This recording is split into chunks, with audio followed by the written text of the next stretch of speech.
Nobody said this was gonna be easy. Hey folks, Brandon here. Yes, I'm doing a current film. Expect a few of these from now on, if they catch my interest, that is. Plus, who doesn't love Kung Fu? This is Kung Fu Panda 3. Of course, Kung Fu Panda 3 is the third in a series of films that I've really enjoyed so far, and it's safe to say that my viewing experience with this one was pretty good. Well, except for one thing. This movie's gonna suck. Badly.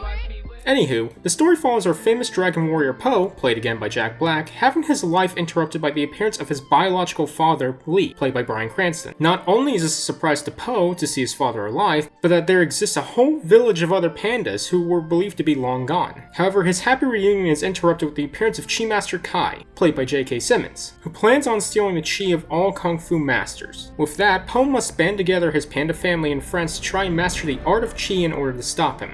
It was personally a little worrying for me for how this movie would turn out, considering we were left with one hell of a cliffhanger since the second movie over 6 years ago.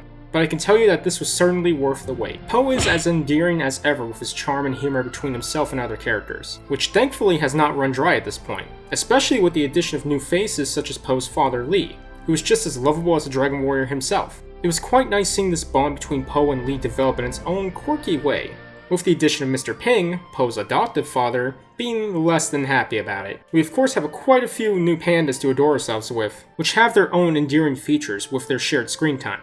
Though that can be said with most of them.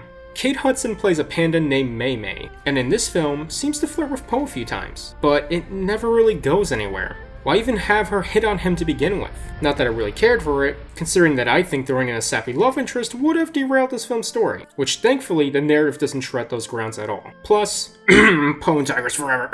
And speaking of tigers, the Furious 5 are back, and of course played by their respective voice actors. It's pretty awesome to see how these characters have developed and evolved throughout these films, like Shifu being a little more trusting with Po, or Tigress being a little more open with others. Though there is a drawback that seems to be this weird trope of having these characters constantly being in danger in some way, that requires Po to help them. Are they supposed to be like masters of Kung Fu? I understand we need something to motivate Po to get his butt in gear, but we have a village of pandas now. That alone should be more than enough to get him motivated to kick some butt, as opposed to the Furious 5 having to take a back seat again for the third time now because they're not strong enough to beat said villain.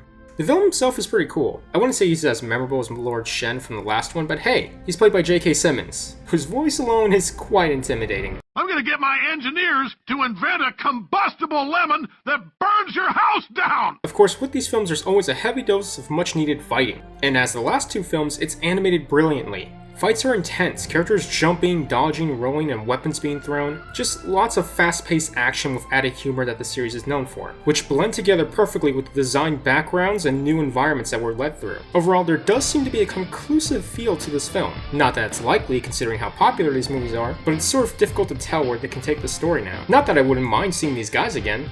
Well, some more than others. Kung Fu Panda 3 does exactly what it's supposed to, being an awesome animated martial arts comedy that ties up loose ends to a long-developed narrative. If you love the first two films like I did, you will definitely be satisfied with this. I would absolutely recommend watching all three of these back-to-back for non-stop action and fun.